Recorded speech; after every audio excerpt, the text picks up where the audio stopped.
In the ancient city of Shravasti, there lived a young prince named Anirudh. He was born into immense wealth, surrounded by opulent palaces, glittering jewels, and endless celebrations. Yet despite having everything one could desire, Anirudh was restless. A hollow ache grew in his heart, whispering that something was missing. One day, as he walked through the royal gardens, he overheard two servants talking about a mythical treasure called the Jewel of Contentment. They claimed it was the most valuable possession in existence, capable of bringing eternal happiness to its bearer. Intrigued and desperate to fill the void within, Anirudh resolved to find the Jewel of Contentment. He sought the counsel of sages, merchants, and travelers, all of whom directed him toward distant lands and perilous journeys. Undeterred, Anirudh left the safety of the palace and embarked on a quest, driven by the hope of finding the treasure, the search for the jewel. Anirudh's journey led him through dense forests, over towering mountains, and across vast deserts.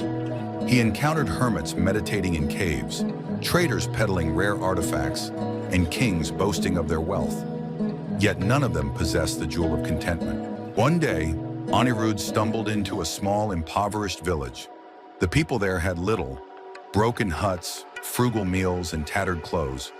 Despite their hardships, they welcomed Anirudh with warmth, offering him their meager food and sharing stories around a crackling fire.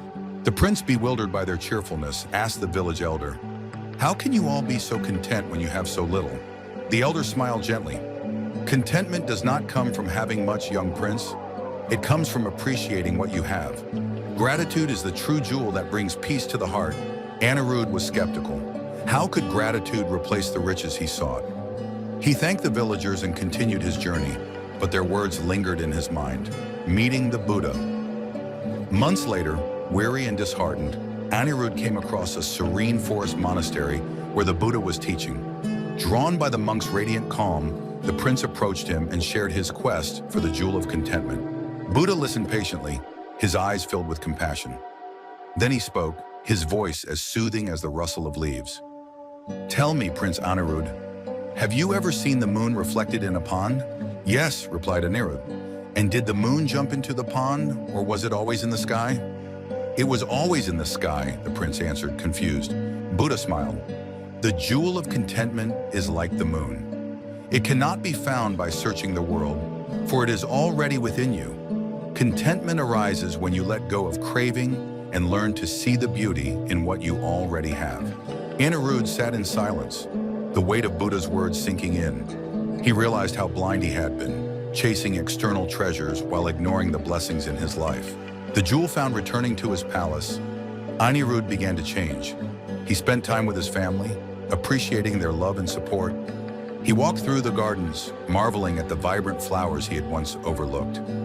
He shared his wealth with the poor, finding joy in their smiles. The restless ache in his heart slowly dissolved, replaced by a profound sense of peace. Anirudh had finally discovered the Jewel of Contentment, not in a far-off land, but within his own heart. Moral of the story: the Jewel of Contentment teaches us that happiness is not found in possessions, achievements, or distant dreams. It lies in gratitude and the ability to cherish the present moment. Buddha's teachings remind us that by letting go of our endless cravings and recognizing the abundance already around us, we can find true and lasting peace. This story, though set in ancient times, holds wisdom for today. In our modern lives, often consumed by the pursuit of more wealth, more success, more recognition, we can pause and reflect. What are we overlooking?